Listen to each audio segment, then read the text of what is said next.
हमने बात की थी कि निक्रोसिस क्या होती है, तो अब हम चल रहे हैं अपोप्टोसिस की तरफ। तो इनमें कुछ डिफरेंस है। अपोप्टोसिस क्या, हमारे पास प्रोग्राम्ड सेल डेथ है, मतलब सेल खुद से ये काज करता है। तो जब खुद से सेल काज करेगा तो उसमें जाहिर बात है आपको एटीपी की ज़रूरत होगी। जब ये खुद से हो रही है तो इसके अंदर आपको इन्फ्लेमेशन देखने को नहीं मिलेगी। और इसमें हमारे पास जो है वो वन या मतलब कुछ अमाउंट ऑफ जो सेल्स हैं उसकी सिर्फ डेथ होती है, बहुत ज़्यादा सेल्स की डेथ नहीं होती। या आप कह सकते हैं कि जिस तरह हमने पहले गैंग्रीन की बात की थी, तो माक्रोस्कोपिक डेथ नहीं होती सेल्स की, माइक्रोस्कोपिक डेथ होती है। तो ATP dependent genetically programmed cell death involving single और स्मॉल ग्रुप ऑफ सेल, जिस तरह भी मैंने आपको बताया। एग्जांपल के तौर पे इन्होंने दिया हुआ है कि endometrial shedding during menstrual cycle.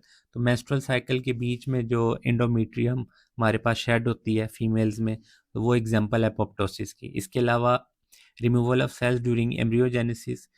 किस अब एम्ब्रियोजेनेसिस में कौन से सेल रिमूव होते हैं, तो एग्जांपल के तौर पे जिस तरह हमारे पास हाथ की उंगलियां हैं, फ़र्ज़ किया हम कहते हैं, तो नॉर्मली जब ये बनती हैं तो बिल्कुल एक फ्लैप टाइप बनता है, क्योंकि बीच में क्या कहते हैं डिस्टेंस नहीं होता और गैप नहीं होता। अब ये गैप बनाते कौन से सेल हैं या किस तरह होती है, तो ये प्रोग्राम्ड सेल यहाँ पे डेथ होती है। तो इसको ये भी एक एग्जांपल है अपोप्टोसिस की। इसके अलावा जो CD8 positive T cell mediated killing है हमारे पास वायरली इन्फेक्टेड सेल्स की, तो वो भी एग्जांपल है किसकी, हमारे पास अपोप्टोसिस की। अपोप्टोसिस की यहाँ पे हमारे पास 3 एग्जांपल दी हुई है। अब अगर मॉर्फोलॉजिकली हम देखें कि उसमें क्या क्या चीज़ आपको देखने में मिलेगी, तो सबसे पहले क्या होगा, जो सेल जिसकी डेथ होनी है वो साइज उसका क्या करेगा, श्रिंक करेगा, छोटा हो जाएगा। और उसका जो साइटोप्लाज्म है वो मोर हमारे पास क्या होगा, ओसिनोफिलिक होगा या पिंक कलर का आपको देखने में मिलेगा। ठीक है। अब इसकी जो हमारे पास लॉजिक किस तरह है, नॉर्मली अगर फ़र्ज़ किया ये सेल है और इसके अंदर जीनोफिल्स क्या मतलब एक स्ट्रक्चर है वो इतना है साइज में, अगर यही सेल आप छोटा कर दें, जो स्ट्रक्चर होगा हमारे पास, आपको स्ट्रक्चर उतना ही रहा है लेकिन सेल का क्या है, साइज हमारे पास डिक्रीज हो गया। तो अब अगर इस वाले सेल को आप देखेंगे माइक्रोस्कोप में, तो ये कम पिंकिश आपको देखने में मिलेगा बनिस्बत इस सेल के। जो अंदर का स्ट्रक्चर था वो तो सेम ही था, कोई उसमें फर्क नहीं पड़ा, सिर्फ क्या हुआ है, सेल का साइज डिक्रीज हुआ है। तो ये थी मतलब इस वजह से जो हम कहते हैं कि मोर पिंक कलर का आपको नजर आएगा। अब क्या होगा, न्यूक्लियस कंडेंसेस है फ्रेगमेंट्स इन ऑर्गेनाइज्ड मैनर। तो सेल के अंदर का न्यूक्लियस जो भी है वो पहले छोटा होगा और फिर स्मॉल फ्रेगमेंट्स में डिवाइड होगा। अब apoptotic bodies fall from the cell and are moved by macrophages. अब ये सारा प्रोसेस जो है, जो छोटे छोटे फ्रेगमेंट्स बन गए हैं, इसके इर्द गिर्द हमारे पास बैग बनना शुरू हो पड़ेंगे जिसे हम बोलते हैं अपोप्टोटिक बॉडीज। अब ये जब अपोप्टोटिक बॉडीज बन गई हैं तो ये एक रिस्पॉन्स है सेल का कि अब माक्रोफेज को भेज दो। अब माक्रोफेज जब आएंगे तो इन्हीं के ऊपर इनको इनगल्फ करेंगे और इनके ऊपर क्या होगा, माक्रोफेज के अंदर से एंजाइम रिलीज होंगे और अपोप्टोसिस होगी। अब इसकी जो करेक्टरिस्टिक्स है जो इसको निक्रोसिस से डिफ्रेंशिएट करती है कि इसमें हमारे पास इन्फ्लेमेशन देखने को नहीं मिलेगी। ठीक है। अब अपोप्टोसिस होती किस तरह है, तो हमारे पास कैस्पेजीज हैं उसके थ्रू एक्टिवेट होती है। कैस्पेजीज जो है सबसे पहले खुद एक्टिवेट होंगे, उसके बाद क्या करेंगे वो प्रोटीएजेज और इंडोन्यूक्लियसिस को एक्टिवेट करेंगे और पूरा प्रोसेस जो है वो फिर शुरू हो जाएगा। अब प्रोटीएजेज जो हैं वो क्या करते हैं, हमारे पास साइटोस्केलेटन को तोड़ते हैं और इंडोन्यूक्लियसिस जो है वो हमारे पास डीएनए को तोड़ते हैं। ठीक है। अब कैस्पेजीज जो है हमने कहा है कि जिनके थ्रू अपप्टोसिस शुरू होगा, तो एक्टिवेट किस तरह होते हैं, तो इसके लिए मुख्तलिफ हमारे पास पाथवेज हैं। तो सबसे पहला जो पाथवे है वो है इंट्रिंसिक माइटोकॉन्ड्रियल पाथवे। अब पहला जो है वो है इंट्रिंसिक माइटोकॉन्ड्रियल पाथवे। तो अब इसमें होता क्या है, हमारे पास तो कोई भी चीज़ है जो कि हमारे पास BCL2 जीन को इनएक्टिवेट करेगी।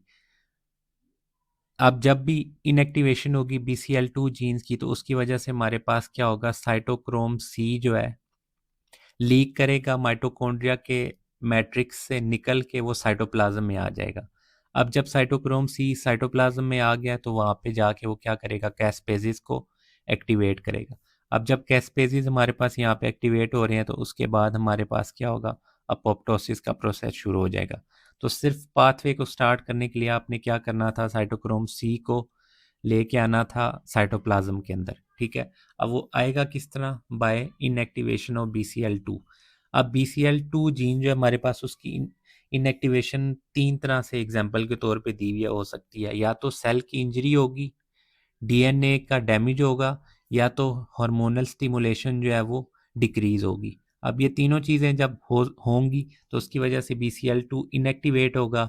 उससे क्या होगा, साइटोक्रोम सी जो कि हमारे पास माइटोकॉन्ड्रिया में था, प्रेजेंट था, तो वो साइटोप्लाज्म में आ जाएगा। अब जब साइटोप्लाज्म में आएगा तो वहाँ पे आके वो एक्टिवेट करेगा कैस्पेजिस को। अब दूसरा पाथवे जो है हमारे पास है, उसको हम बोलते हैं एक्सट्रिंसिक रिसेप्टर लाइगेंड पाथवे। अब नाम से ही आपको लग रहा है कि रिसेप्टर जो है वो लाइगेंड के साथ जाके मिलेगा। अब क्या है हमारे पास, सबसे पहली चीज़ जो है वो है फास्ट लाइगेंड जो है वो बाइंड करेगा फास्ट डेथ रिसेप्टर या CD95 जो है उसके साथ।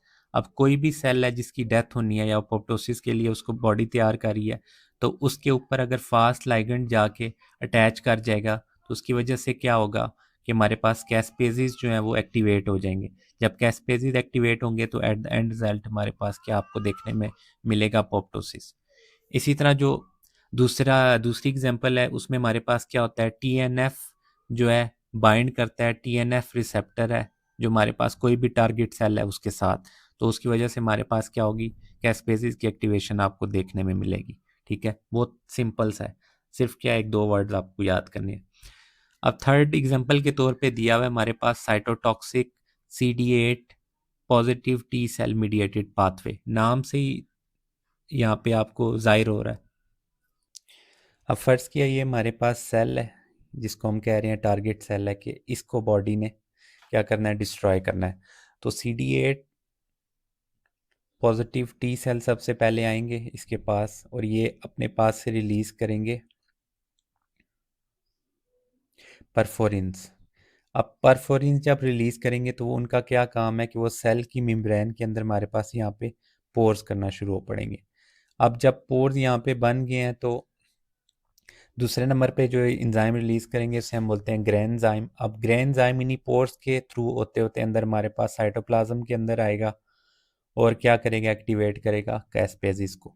अब इसकी एग्जांपल दी हुई है कि वायरली इन्फेक्टेड सेल्स जो हैं उनकी जब किलिंग करते हैं CD8 पॉजिटिव T सेल्स, तो वो एग्जांपल है हमारे पास इसकी अपोप्टोसिस की। तो ये था पाथवे हमारे पास जो कि हमने तीन में डिवाइड किया था, बहुत सिंपल था बनिस्बत हमारे पास नेक्रोटिक जो एग्जांपल थी उनके। तो अगर आपको वीडियो पसंद आई तो काइंडली मेरे चैनल को सब्सक्राइब करें। मैं आपसे मिलता हूँ नेक्स्ट वीडियो में, तब तक के लिए खुदा हाफिज़।